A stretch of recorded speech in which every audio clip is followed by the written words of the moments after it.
السلام علیکم ورحمۃ اللہ وبرکاتہ۔ میرے قابل احترام بہنوں، بھائیوں، دوستوں اور بزرگوں، میں اللہ تعالیٰ کے فضل و کرم سے اور آپ سب کی دعاؤں سے بالکل خیریت سے ہوں، اور اللہ تعالیٰ سے امید ہے کہ آپ سب بھی خیریت سے ہوں گے۔ میری اللہ تعالیٰ سے دعا ہے کہ اللہ تعالیٰ آپ سب کو اپنے حفظ و امان میں رکھے اور آپ سب کو صحت اور تندرستی کی نعمت سے نوازے، اور جتنے بھی میرے بہن بھائی کسی پریشانی، مصیبت، تکلیف میں مبتلا ہیں، اللہ تعالیٰ ان کی تکالیف کو، ان کی پریشانیوں کو محض اپنے فضل و کرم سے دور فرمائے۔ اور جتنے بھی میرے بہن بھائی بزرگ کسی بیماری میں مبتلا ہیں، اللہ تعالیٰ ان کو شفائے کاملہ عاجلہ مستمرہ عطا فرمائے۔ اور جن بھائیوں کی اولاد نہیں ہے، اللہ تعالیٰ ان کو نیک اور صالح اولاد عطا فرمائے، اور جن کی اولاد ہے، اللہ تعالیٰ ان کو اپنے والدین کے حق میں، اپنے بزرگوں کے حق میں، بہن بھائیوں کے حق میں نیک اور صالح بنائے۔ آمین ثم آمین۔ میرے معزز خواتین و حضرات، آج میں آپ کے سامنے جو واقعہ بیان کرنا چاہتا ہوں وہ حضرت ابراہیم بن ادھم رحمۃ اللہ علیہ کے والد صاحب کا ہے۔ حضرت ابراہیم بن ادھم رحمۃ اللہ علیہ کا نام تو ہم سب نے سنا ہے کہ وہ اللہ تعالیٰ کے بہت بڑے بزرگ اور ولی گزرے ہیں۔ ان کے والد محترم ادھم رحمۃ اللہ علیہ بھی اللہ تعالیٰ کے ولی اور بزرگ تھے، اور ہر وقت عبادت میں مشغول رہتے تھے۔ ایک دن وہ ایک باغ میں جا رہے تھے کہ اس باغ کے اندر نہر جاری تھی۔ وہ اس نہر میں وضو کے ارادے سے بیٹھ گئے اور وضو بنانے لگے، تو اچانک ان کی نظر ایک سیب پہ پڑی جو کہ اس نہر میں سے بہتا ہوا آ رہا تھا۔ تو آپ نے یہ سوچا کہ اگر میں اس سیب کو کھا لوں تو اس میں کیا مذائقہ ہے، چنانچہ انہوں نے اس سیب کو اٹھایا اور اس کو کھا لیا۔ جب سیب کھا لیا تو اس کے بعد ان کے دل میں یہ خیال پیدا ہوا کہ میں نے بغیر مالک کی اجازت کے یہ سیب کھا لیا ہے۔ تو وہ اس کے سیب کے مالک کو ڈھونڈنے کے لیے نکل پڑے، اور نہر کے کنارے کنارے جہاں سے وہ سیب بہتا ہوا آ رہا تھا چلتے جا رہے تھے۔ آخر کار ایک دروازے کے قریب پہنچے، باغ کے دروازے پر، تو انہوں نے وہاں پر دستک دی تو اندر سے ایک لڑکی باہر آئی۔ تو حضرت ادھم رحمۃ اللہ علیہ نے اس لڑکی سے کہا کہ میں اس باغ کے مالک سے ملنا چاہتا ہوں، ان کو باہر بلاؤ۔ تو اس لڑکی نے کہا کہ اس باغ کی مالک تو ایک عورت ہے۔ تو ادھم رحمۃ اللہ علیہ نے اس لڑکی سے کہا کہ آپ اس سے اجازت لے لو، میں خود ہی ان کے پاس چلا جاتا ہوں۔ چنانچہ وہ اس عورت کے پاس تشریف لے گئے اور اس کو سارا واقعہ بیان کیا، اس کے سامنے سیب کا واقعہ سنایا کہ میں اس طرح وضو بنا رہا تھا کہ سیب آیا اور میں نے بغیر آپ کی اجازت کے اس کو کھا لیا۔ تو میں آپ کے پاس اس لیے آیا ہوں کہ آپ مجھے اس سیب کا حق معاف کر دیں تاکہ وہ میرے اوپر حلال ہو جائے۔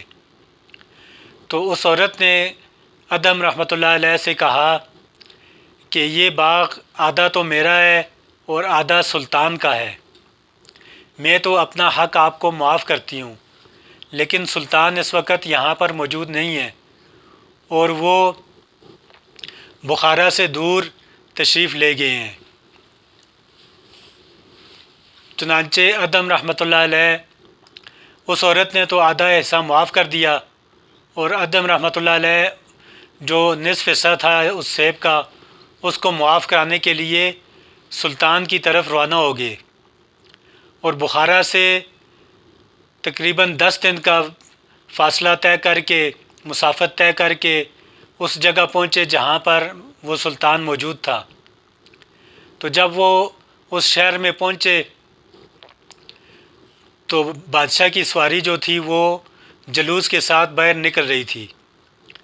تو حضرت ادہم رحمۃ اللہ علیہ نے چلتے چلتے اپنا سارا واقعہ بادشاہ کو بیان کیا۔ تو بادشاہ نے ان کا اس واقعہ کو سنا تو ان سے کہا کہ ابھی تو میرے پاس وقت نہیں ہے، آپ کل میرے پاس آنا۔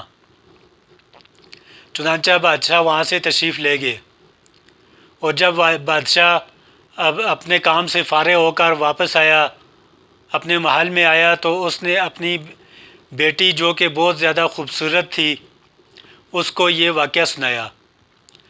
اس بادشاہ کی ایک بیٹی تھی جو کہ بہت زیادہ حسین و جمیل تھی، اور کئی شہزادوں کے، کئی ملکوں کے بادشاہوں کے اور شہزادوں کے رشتے اس کے لیے آ رہے تھے، لیکن وہ لڑکی چونکہ خود بھی نیک اور پرہیزگار تھی، اور وہ یہ چاہتی تھی کہ اس کا نکاح بھی کسی نیک اور پرہیزگار اور متقی آدمی سے ہو، تو وہ سب سے انکار کر رہی تھی۔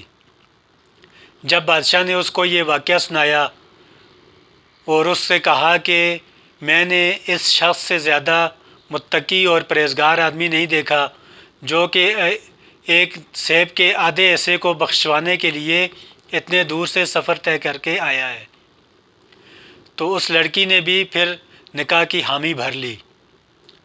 چنانچہ جب ادہم رحمۃ اللہ علیہ دوسرے دن بادشاہ کے پاس تشریف لائے تو بادشاہ نے ان سے کہا کہ میں اپنا آدھے سیب کا حصہ آپ کو اس وقت تک معاف نہیں کروں گا جب تک کہ آپ میری بیٹی کے ساتھ نکاح نہیں کر لیتے۔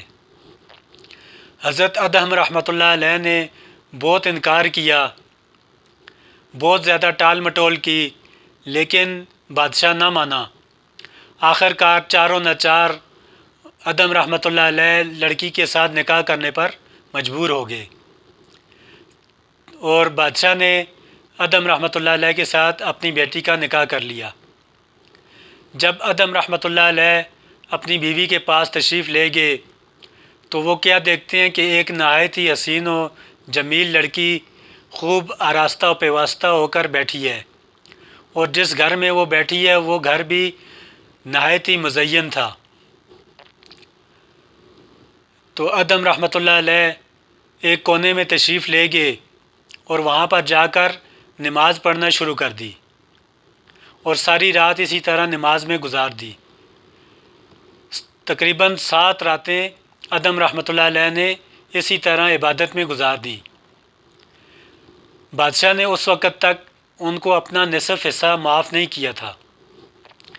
تو ادہم رحمۃ اللہ علیہ نے جب بادشاہ کو یقین دہانی کرائی تو بادشاہ نے ان سے کہا کہ جب تک آپ میری بیٹی کے ساتھ خلوت نہیں کر لیتے، اجتماع نہیں کر لیتے، اس وقت تک میں آپ کو سیب کا آدھا حصہ معاف نہیں کروں گا۔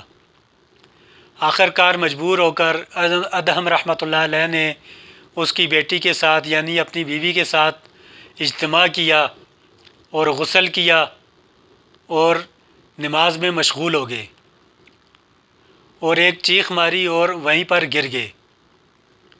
تو لوگوں نے جب دیکھا تو ادہم رحمۃ اللہ علیہ کی روح پرواز کر چکی تھی۔ اس واقعہ کے بعد جب ان کی بیوی کے حمل میں جو بیٹا پیدا ہوا وہ حضرت ابراہیم بن ادہم رحمۃ اللہ علیہ تھے، جو کہ اپنے زمانہ کے بہت بڑے بزرگ اور ولی گزرے تھے۔ چونکہ ان کے نانا جو بادشاہ تھا اس کی کوئی اولاد نہیں تھی، تو اس کی سلطنت اس کے مرنے کے بعد حضرت ابراہیم بن ادہم رحمۃ اللہ علیہ کو ملی۔ حضرت ابراہیم بن ادہم رحمۃ اللہ علیہ بھی اللہ کے بزرگ اور ولی تھے، ان کو اس سلطنت میں کوئی بھی شوق اور شغف نہیں تھا، لہٰذا انہوں نے اس سلطنت کو اللہ کے لیے وقف کر دیا اور خود گوشہ نشین ہو کر اللہ تعالیٰ کی عبادت میں مصروف ہو گئے۔ تو میرے بہنوں بھائیوں بزرگوں، ہمیں اس واقعہ سے یہ سبق ملتا ہے کہ ہمیں اگر کوئی چیز راستے میں پڑی ہوئی مل جائے تو پہلے تو اس کے مالک کو تلاش کر کے اس کو اس تک پہنچانا چاہیے۔ آپ نے یہ واقعہ دیکھا کہ ادہم رحمۃ اللہ علیہ نے سیب کو اٹھا کے کھایا بغیر مالک کی اجازت کے، اور پھر کتنا لمبا سفر طے کیا اس کو بخشوانے کے لیے۔ تو یہ ہمارے جو اولیاء کرام تھے ان کے اوصاف ہیں۔ ہمیں بھی چاہیے کہ ہم بھی اولیاء کرام کے طرز طریقہ پر اپنی زندگی کو گزاریں۔